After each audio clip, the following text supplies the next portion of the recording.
বাংলাদেশের ফুটবলে ভবিষ্যৎটা কেমন সেটা বোঝা যাবে মে মাসে, কারণ মে মাসেই ভারতের অরুণাচল প্রদেশে অনুষ্ঠিত হতে যাচ্ছে আন্ডার-19 সাফ চ্যাম্পিয়নশিপ 9 থেকে 18 তারিখ।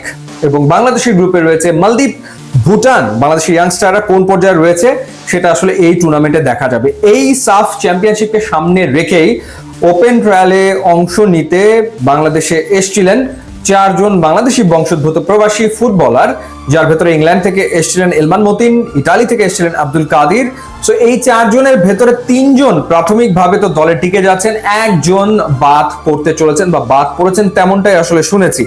যিনি বাদ পড়তে চলেছেন তিনি সংযুক্ত আরব আমিরাত থেকে এসেছিলেন, উজায়ের চৌধুরী তার নাম, এবং তিনি একজন গোলরক্ষক।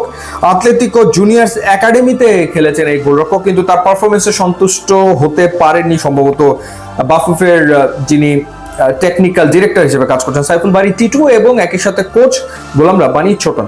বাকিরা প্রাথমিকভাবে দলে জায়গা করে নিয়েছেন বা নিচ্ছেন, এবং ক্যাম্প শুরু হয়ে যাচ্ছে অচিরেই। 17 এপ্রিল থেকে ক্যাম্প শুরু হবে আন্ডার-19 টিমের, এবং সেটা ঢাকাতে না, সেটা হবে যশোরের শামসুল হুদা একাডেমিতে। এটা একটা দুর্দান্ত একাডেমি, দারুণ একটা একাডেমি যশোরে। সেখানেই আসলে ইনিশিয়ালি ক্যাম্পটা হবে।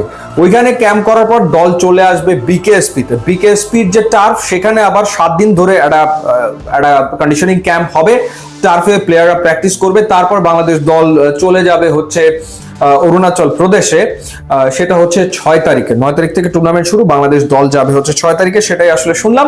সো এভাবে করে ক্যাম্পটা সাজানো হয়েছে। প্রথমে যশোরে দল থাকবে, ওখানে একদম আবাসিক ক্যাম্প, সেটা পরিচালনা করার পর আবার বিকেএসপিতে টার্ফে আবার ফুটবলাররা খেলবে। সেখানে খেলার পর বাংলাদেশ দল পার্টিসিপেট করতে যাবে। সো বাফুফে খুব গুরুত্বের সাথে এই টুর্নামেন্টটাকে নিয়েছে, এবং বাংলাদেশ এই টুর্নামেন্টের ডিফেন্ডিং চ্যাম্পিয়ন।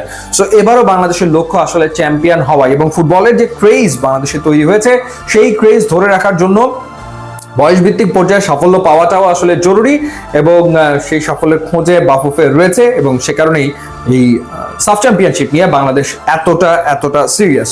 সো দেখা যাক, এলমান মতিন কিংবা আব্দুল কাদির, তাদেরকে দেখার সুযোগ হয়তো আমাদের হবে, তারা যদি শেষ মুহূর্তে দলে জায়গা করে নেয় এবং তারা কেমন পারফর্ম করে।